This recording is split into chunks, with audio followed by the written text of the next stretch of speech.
नाज़रीन, तुर्की के सदर रजब तैयब उर्दवान ने अगले पिछले सारे रिकॉर्ड तोड़ दिए हैं। उन्होंने सदी का सबसे बड़ा जलसा करके सबको हैरान कर दिया है। इसके विजुअल्स, इसकी फुटेज इस वक्त तमाम तर टीवी चैनल्स पर, सोशल मीडिया पर चल रही है। इस्तांबुल का ये इलाका है जहां पर तैयब उर्दवान ने जलसा किया और इस जलसे के हवाले से कहा यह जा रहा है कि कोई रात की तारीकी में उन्होंने जलसा नहीं किया, बल्कि गुज़िश्ता रोज़ दिन दिहाड़े दिन की रोशनी में उन्होंने ये भरपूर ताकत का मुजाहरा किया और ये पैगाम दे दिया अपने मुखालिफिन को कि तुर्की की जो आवाम है वो उनके साथ खड़ी है। एक रिपोर्ट इस वक्त सामने आ चुकी है। हर कोई जानना ये चाह रहा है कि कितने लोग उनके जलसे में शरीक थे इस्तांबुल शहर के अंदर जो हुआ।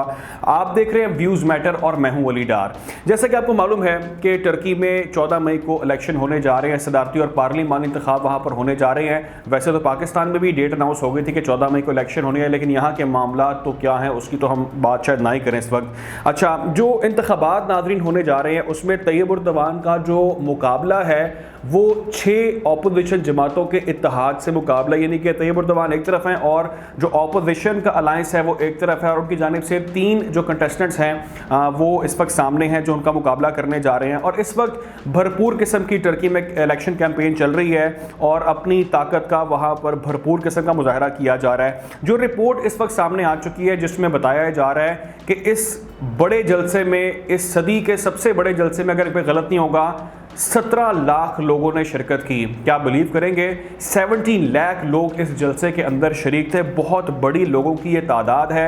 इस हवाले से तमाम तर जो वहाँ पर एजेंसीज़ हैं उन्होंने भी रिकॉर्ड पेश किया, मुख्तलिफ चैनल्स ने इसको रिपोर्ट किया। वहाँ पर ड्रोन्स जो फुटेज है अवेलेबल है और कहा जा रहा है कि 17 लाख लोग तैयब उर्दवान के जलसे में शामिल हुए। अच्छा, इस हवाले से मैं आपको ये बता दूँ कि तैयब उर्दवान ने जो अपना मौक़िफ़ सामने रखा कल के जलसे के अंदर, उन्होंने वाज़ेह तौर पर यह पैगाम दे दिया अपने मुखालिफिन को कि जो अवाम है तुर्की की, उन्होंने मुझ पर एक बार फिर भरपूर एतमाद का इजहार किया है, मुझ पर ट्रस्ट किया है और मैं उनका बहुत शुक्रिया अदा करता हूं। और मुझे इस चीज़ का अंदाज़ा हो गया है कि लोग आज भी मेरे साथ खड़े हैं और हम मिलकर जो है वो तुर्किया की तारीख बनाने जा रहे हैं। लेकिन जो हमारी ऑपोजिशन है यहाँ पर हमारे मुल्क के अंदर, वो सिर्फ तुर्की को डिवाइड करना चाह रही है, तोड़ना चाह रही है और उनको जो है वो नाकामी का सामना करना पड़ेगा।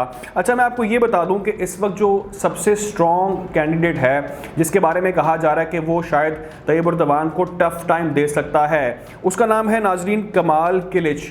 ये सबसे स्ट्रॉन्ग कैंडिडेट है इस वक्त जो मद्दे मुकाबिल है तैयब उर्दवान के, और ये ऑपोजिशन अलायंस के मुतफ़िक़ा तौर पर, मुश्तरका तौर पर उम्मीदवार हैं उनकी जानिब से, और रिपब्लिकन पीपल्स पार्टी से इनका ताल्लुक़ है। अगर आपको नहीं मालूम तो मैं आपको बता दूं कि 2019 में ये इस्तांबुल और अंकारा से जो है वो इलेक्शन जीत चुके हैं।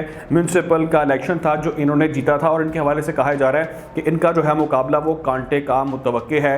लेकिन मेरी ज़ाती राय में, मेरी समझ के मुताबिक तैयब उर्दवान ये इलेक्शन एक बार फिर जीतते नज़र आ रहे हैं। बहुत बड़ी तादाद इस वक्त उनके साथ है।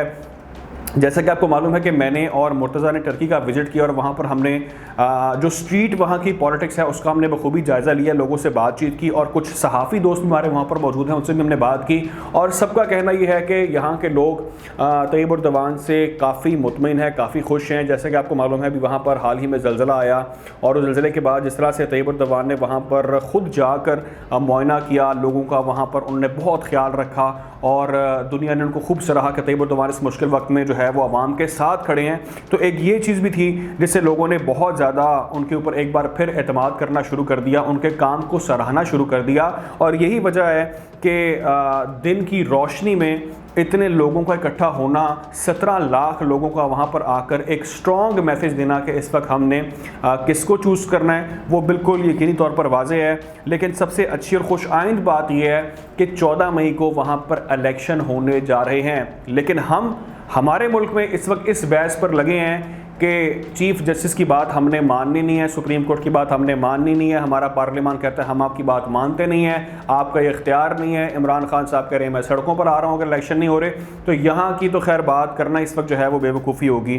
खैर नाज़रीन, जो भी अपडेट होगी आप लोगों को अपडेट रखा जाएगा। ख्याल रखें और दुआओं में याद रखें। अल्लाह हाफ़िज़।